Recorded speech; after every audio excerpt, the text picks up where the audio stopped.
Welcome back to the एजो data channel. देखिए, पिछली वीडियो में मैंने आपको के मीन्स का फर्स्ट पार्ट कराया था, जिसमें मैंने एल्बो मेथड से आपको के की वैल्यू डिफाइन करनी बताई थी, कैसे फाइंड आउट करनी है। यहाँ तक मैं आपको बता चुका हूँ के मीन की वैल्यू फाइंड आउट करने की। अच्छा, ये जो एरर है शायद मैं पिछली बार ही बता चुका हूँ। मेरे जो थ्रेड्स हैं थोड़े कम हैं सिस्टम की, इस वजह से एरर आ रही है। ठीक है, CPU के थ्रेड थोड़े कम है। जिसका अच्छा CPU होगा वो शायद एरर ना दे इसमें। ठीक है, अब देखिए के मीन यहाँ तक हो चुका है, के की वैल्यू निकाल चुके हो, अब आपको क्लस्टर बनाना है। अच्छा, क्लस्टर में आपको बता चुका हूँ कि क्लस्टर वो ग्रुप ऑफ पीपल है, मतलब वो ग्रुप ऑफ डेटा सेट है जिनकी वैल्यू सिमिलर है ना, और फीचर के अकॉर्डिंग। ठीक है, उस ग्रुप में एक फीचर्स, कुछ फीचर्स भी हैं, उस फीचर के अकॉर्डिंग जो उन बंदों की वैल्यू है, मतलब उन डेटा सेट्स की वैल्यू है, वो मैच कर रही है। ठीक है, एक दूसरे से। अब देखिए, क्लस्टर की छोटी सी डेफिनेशन है, आप लोग अगर समझ में नहीं आए तो आप लोग करें व्हाट इज़ क्लस्टर। ठीक है, तो मतलब इसकी डेफिनेशन आप लोग पढ़ लेना। ठीक है, वैसे तो मैं छोटी सी बता चुका हूँ, लेकिन अब देखिए, मैं के मीन्स की वैल्यू मैं के की वैल्यू निकाल चुका हूँ। अब इसमें मैं क्लस्टर बनाऊंगा, के मीन्स। ठीक है, अब देखिए, ये आपको यहाँ पर लेना है n क्लस्टर। ठीक है, क्लस्टर्स इक्वल्स टू 4, और यहाँ पर मेरे ख्याल से हाँ रैंडम स्टेट रह गया। रैंडम स्टेट इक्वल्स टू 42 इसलिए ले रहा हूँ, बेसिक मतलब जो प्रोग्रामर्स होते हैं वो लेते हैं। आप इसकी जगह कुछ और भी ले सकते हो, जैसे 99 या फिर जो आपकी इच्छा हो। मैंने 99 ऐसे लिया कि 100 आपको अगर चलना हो तो। अब देखिए, यहाँ पर मैं आपको कुछ चीज़ समझाना चाह रहा हूँ, वो आप लोग एक बार समझ लें। देखिए, एक तो ये तो इनबिल्ड है आपका एन क्लस्टर्स। ठीक है, एन क्लस्टर्स का ये इनबिल्ड आपका पैरामीटर है, जो आपने एसके लर्न की जो लाइब्रेरी ऊपर इंपोर्ट करी है, ये वाली। ठीक है, इसका इनबिल्ड है ये। तो ये तो आपका समझ में आ गया होगा। रैंडम स्टेट में पीछे बता के चला हूँ, लेकिन रैंडम स्टेट में अभी जो बता रहा हूँ वो आप समझो। रैंडम स्टेट एक सीड है जो आपको इनिशियल सेंट्रॉइड को फाइंड आउट करने में हेल्प करती है। ठीक है, जब भी आप, अच्छा देखो, ईच टाइम जब आपको कोड रन करना है तो मेरा रिजल्ट सेम आना चाहिए। जैसे कि ये एक क्लस्टर है, ये एक क्लस्टर है, ये इसका सेंट्रॉइड है, ये इसका सेंट्रॉइड है, और यहाँ पर कुछ डेटा सेट है। ठीक है, ये डेटा सेट है। तो इनका जो ये जो क्लस्टर बना है मेरा, ये हर बार मैं कोड रन करूँ सेम आना चाहिए। इसके लिए आपको रैंडम स्टेट मैंने जो 42 डाला है, ये मैंने इसीलिए डाला ताकि मैं इनिशियली अपने जो सेंट्रॉइड हैं, जैसे कि ये वाला सेंट्रॉइड और ये जो सेंट्रॉइड है, इसको फाइंड आउट कर सकूँ इनिशियली जैसे ही कोड रन हुआ तब। ठीक है, और अगर रन नहीं, मतलब क्या कहते हैं, अगर आप ये चीज़ नहीं लोगे, रैंडम स्टेट, जो रैंडम स्टेट मैंने लिया है, तो फिर आपको जो रिजल्ट होगा ना वो हर बार डिफरेंट आएगा जितनी बार आप कोड रन करोगे। तो फिर क्लस्टर यहाँ पे ना बनकर, जैसे मान लो एक बार आपने रैंडम स्टेट के साथ रन किया, उसके बाद रैंडम स्टेट के बिना रन किया, तो यहाँ नहीं आएगा। अब क्लस्टर चेंज हो जाएगा, यहाँ भी आ सकता है, यहाँ भी आ सकता है, वो कहीं भी आ सकता है। तो मुझे सेम क्लस्टर चाहिए हर बार, तो इसलिए मैंने रैंडम स्टेट 4 लिया है। n clusters equals to 4। अब देखो, 4 इसलिए लिया है क्योंकि मुझे इसमें 4 क्लस्टर मेरे फाइंड आउट होंगे, क्योंकि मेरी जो के की वैल्यू है वो 4 आई है, क्योंकि मेरी एल्बो यहाँ पर फॉर्म हो रही है। अच्छा, एल्बो में बता चुका हूँ पिछले पार्ट में। ठीक है, ये मेरी एल्बो तो यहाँ फॉर्म नहीं हो रही। वैसे मैं बता दूँ कि एल्बो इस तरीके से फॉर्म होती है, मेरी यहाँ फॉर्म नहीं हो रही, क्योंकि मेरा जो रिजल्ट है ना, वो क्लस्टर थोड़ा वैसा, क्लस्टर पूरी तरीके से फॉर्म नहीं होगा, क्योंकि मैंने जो डेटा लिया है वो थोड़ा सा रैंडम लिया है, इस वजह से। अभी मैंने फाइंड आउट करा, तो मतलब मैंने कोड पीछे रन किया है, तो मैं आपको दिखा रहा हूँ कि ओवरलैप जो क्लस्टर होता है, ओवरलैप क्लस्टर भी कैसे होता है, और प्रॉपर क्लस्टर के लिए भी एक एग्जांपल लेंगे हम, जिसमें अलग अलग बनेगा। ठीक है, ये वाला ओवरलैपिंग वाला जो क्लस्टर बनता है, मैं वो आपको बता रहा हूँ। ठीक है, ओवरलैपिंग वाले से आपको बचना है। तो मेरी एल्बो वाली नहीं बन रही, तो लेकिन मैंने जो वैल्यू ली है वो मैंने फिर भी 4 ली है। ठीक है, आप लोग मल्टीपल भी ले सकते हैं। तो अब देखिए, जो वैल्यू 4 है, अगर मैं इसको समझाना चाहूँ तो जैसे आपके पास 4 ग्रुप हैं, जैसे आपके पास 4 लीडर हैं, लीडर 1, लीडर 2, लीडर 3, लीडर 4। ठीक है, अब इन लीडर में से आपको वोट देना है, तो आपको वोट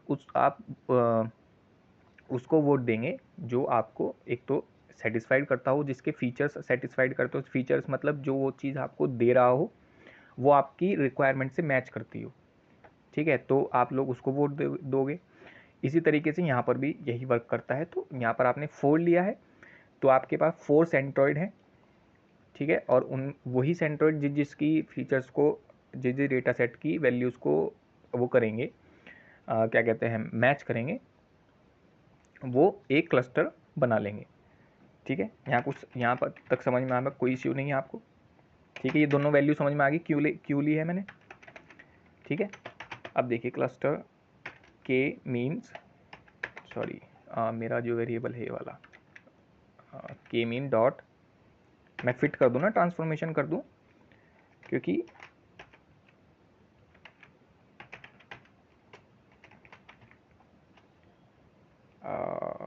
एक्स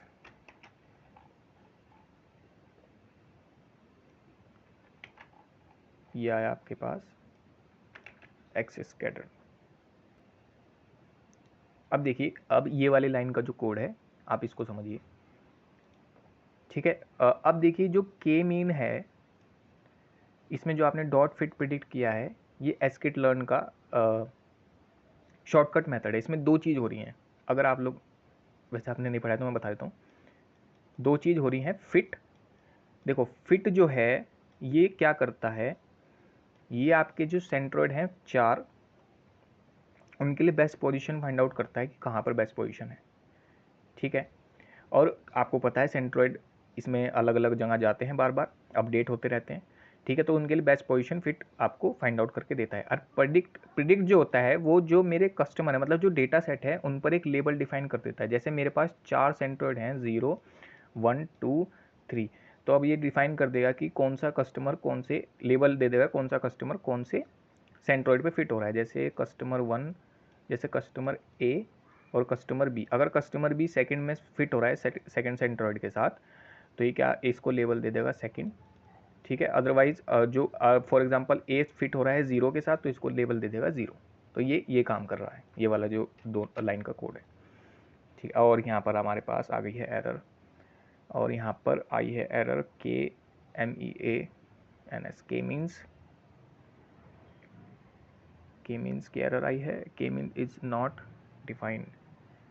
हाँ, के मीन इज नॉट डिफाइंड, के मीन तो डिफाइंड है ही, ये तो रहा,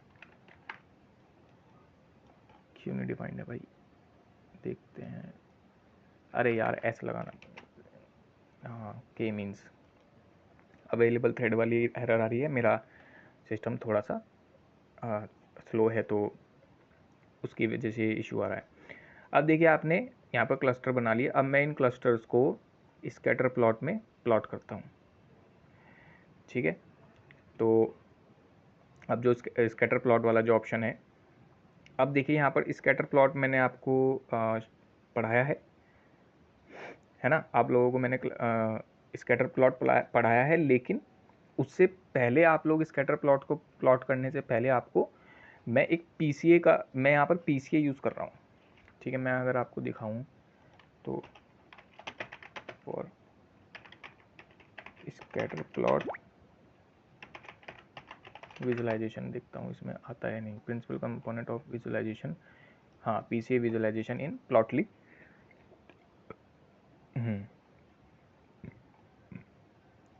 ठीक है।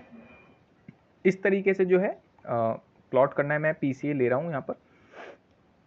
तो अब देखिए PCA वेरिएबल, PCA यहाँ पर मैं ले लेता हूँ, मुझे 2D graph component 2D chart बनाना है,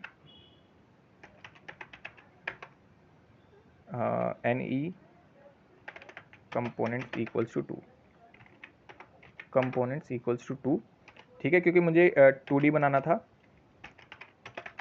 और PCA dot fit, data fit transform करो, मतलब डेटा को जो फिट ट्रांसफॉर्म वाला जो फंक्शन यूज़ करते आ रहे हैं हम डेटा पे, वो आप लोग यहाँ पर भी यूज़ करेंगे, फिट ट्रांसफॉर्म। और जो मेरा डेटा है वो है मेरा एक्स स्केल्ड, ठीक है। अब देखिए यहाँ पर मैं 2 लाइन बता दूँ, देखो PCA n कंपोनेंट, तो मुझे 2D ग्राफ चार्ट बनाना है तो मैंने यहाँ पर 2 ले लिया। अब देखिए फिट ट्रांसफॉर्म, ये जो फिट ट्रांसफॉर्म है ना, ये यहाँ पर अब देखो 2D में वैल्यू बन रही है y की और वैल्यू बन रही है x की, ठीक है। अब ये जो फिट ट्रांसफॉर्म है, ये जो डेटा सेट है, ये इनकी वैल्यूज़ को फिट कर रहा है x एंड y में, ठीक है, x एंड y के पॉइंट्स में फिट कर रहा है। अब देखिए मैं यहाँ पर PCA1 XY की वैल्यू ले लेता हूँ ना, XY की वैल्यू कैसे मिलेगी इस चार्ट के लिए, तो कैपिटल X अंडरस्कोर जो मेरा है कैपिटल X नहीं स्मॉल x है, ठीक है, इसमें से मैं वैल्यू निकाल लेता हूँ x की, ठीक है। अब इस वाली इसमें ना वैल्यू बन गई है XY की, ठीक है, तो मैं इसमें वैल्यू निकाल रहा हूँ सबसे पहले x की 0 PCA1 लेके। अब PCA2 में मैं वैल्यू निकाल लेता हूँ y की, उसको ले लेते हो आप 1, ठीक है। एरे का कॉन्सेप्ट यूज़ कर रहा हूँ, कोई इसमें दिक्कत नहीं आनी चाहिए। इसके बाद तो आप लोग जो मैं आपको पढ़ा के चलाऊँ फिगर, ठीक है, फिग साइज इक्वल्स टू वही सेम साइज़ लेना है यहाँ पर आपको, हम जो लेते आ रहे हैं, मैं 10:6 का साइज़ ले रहा हूँ, ठीक है, कोई इशू नहीं आना चाहिए इसमें। और यहाँ पर आप लोग SNS डॉट स्कैटर प्लॉट, मैं स्कैटर प्लॉट ले लेता हूँ। DF आपको लेना है डेटा, सॉरी हाँ, डेटा इक्वल्स टू DF, ठीक है। x की वैल्यू आपको लेनी है ये PCA1 और y की वैल्यू लेनी है आपको इक्वल्स टू PCA2 और PCA2 लोगे आप। उसके बाद ह्यू मैं यहाँ पर डिफाइन कर देता हूँ ताकि जो ह्यू है वो आता है आपका क्लस्टर। पैलेट आप लोग यहाँ पर डिफाइन कर दे क्योंकि कलर डिफरेंट होना चाहिए ताकि मैं आइडेंटिफाई कर पाऊँ। PALE पैलेट की स्पेलिंग इसमें यहाँ पर यही होता है। और मैं यहाँ पर कर देता हूँ विडिस, ठीक है, ये वाला लेते हैं। और PLT का टाइटल दे देता हूँ मैं PLT dot title customer segment using के मीन्स, ठीक है जी, टाइटल हो गया। PLT डॉट शो करो आप, देखते हैं कोई एरर तो नहीं आ रही। हाँ, एरर ऐसा हो ही नहीं सकता एरर आ जाए, वो एरर ना आए। अच्छा,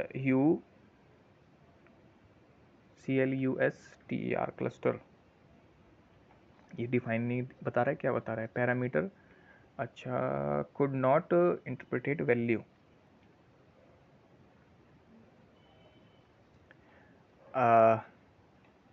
एक सेकेंड, अच्छा क्लस्टर, एक सेकेंड मैं देख लूँ ज़रा। और इस वाले में कॉलम में ना थोड़ा मेरा कैपिटल C नहीं है, स्मॉल c है, ठीक है, ओके, ठीक है भाई। जो क्लस्टर अब जो आपका बन के आया है, आप लोग देख सकते हैं यहाँ पर ओवरलैपिंग कितनी है, ठीक है, यहाँ पर ओवरलैपिंग है।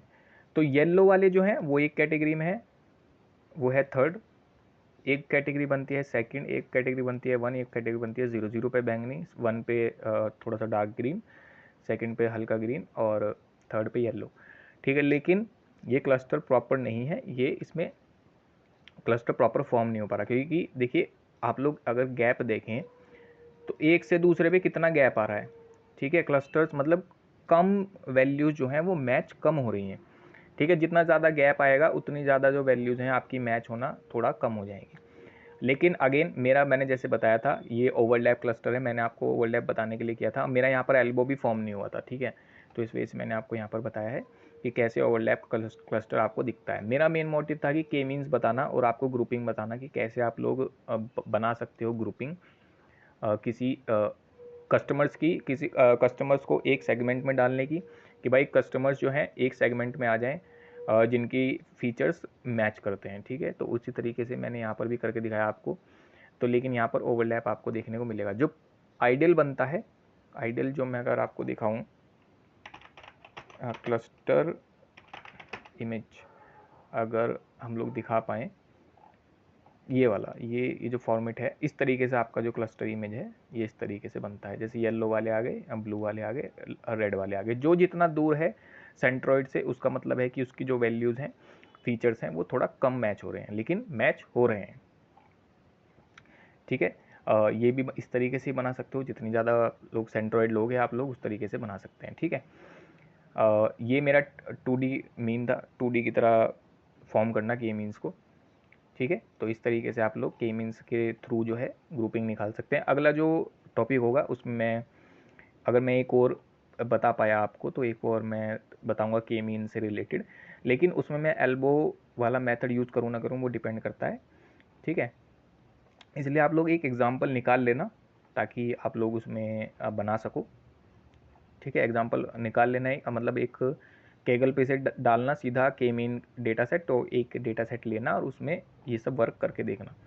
ठीक है, मुझे जहाँ तक उम्मीद है केगल का जो डेटा होगा उसमें आपका जो ये बनेगा क्लस्टर, वो हेल्दी क्लस्टर, मतलब प्रॉपर क्लस्टर बनेगा।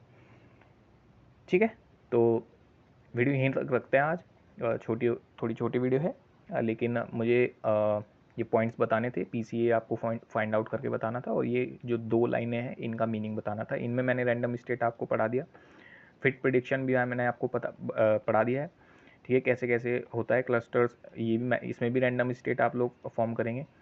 ठीक है, तो इस तरीके से आप लोग के मीन्स का यूज़ कर सकते हैं। ठीक है, तो बस वीडियो नहीं रखते हैं, मुलाकात होगी अपनी अगली वीडियो में अगले प्रोजेक्ट के